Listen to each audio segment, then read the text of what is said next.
Bonjour, je vous rejoins aujourd'hui pour une vidéo. J'ai pensé que je pourrais vous présenter les lectures que j'ai prévu faire pour le mois de février.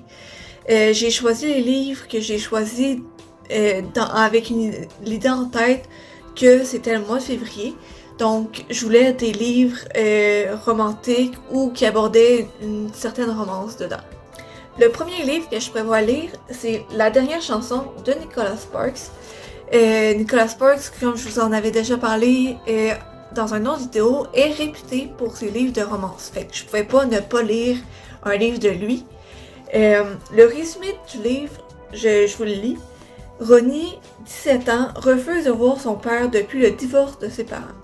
À contre-cœur, elle accepte pourtant d'aller passer un été avec lui. Ancien pianiste et professeur, son père mène une vie paisible au bord de mer. Dès son arrivée, Rodney se rebelle et menace de partir. Mais bientôt, elle fait la connaissance de Will, un jeune homme du village. Va-t-elle enfin réussir à pardonner et s'ouvrir au bonheur? Dans le fond, j'avais déjà regardé le film qui est basé sur ce roman-là et j'avais bien aimé. Donc, j'ai bien hâte de lire ce roman-ci. Le deuxième livre que je prévois lire, c'est Nos âmes tourmentées de Morgane Moncombe. Avant de vous lire le résumé, je vais juste bien vous montrer la couverture. C'est un peu la couverture qui m'a poussé à l'acheter parce que je la trouve vraiment cute. Donc, pour le résumé, si Azalée a autrefois été une adolescente épanouie, certains événements l'ont poussée à devenir ce qu'on a toujours dit d'elle. Mais le jour où sa mère, qu'elle n'a pas vue depuis des années, décède dans un accident de voiture, son masque de jeune femme froide et indifférente menace de se fissurer.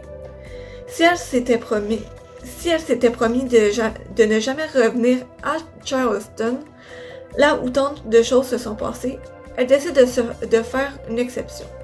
Elle était loin de se douter qu'un seul été suffirait à bouleverser tous ses principes.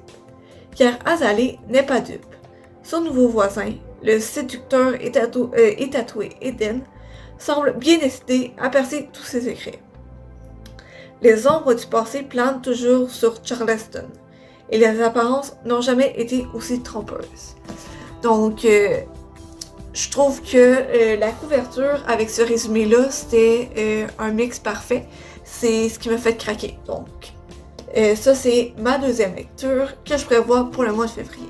Pour ma dernière lecture du mois de février, j'ai prévu lire le dernier tome de la série To All the Boys I've Ever Loved de Jenny Hay qui s'intitule Always and Forever Lara Jean. J'avais lu les deux premiers l'été passé et j'ai décidé d'attendre un peu avant de lire le dernier parce que j'avais vraiment aimé. Puis je voulais pas tout de suite me défaire de cet univers-là. Donc je vous lis rapidement le résumé de ce livre-ci. Et avant de le lire, je m'excuse un peu de mon accent, il est pas super quand je lis en anglais. Lara Jean is having the best senior year, and there's still so much to look forward to. A class trip to New York City, prom with her boyfriend Peter, beach week after graduation, and her dad's wedding to Mrs. Rothschild.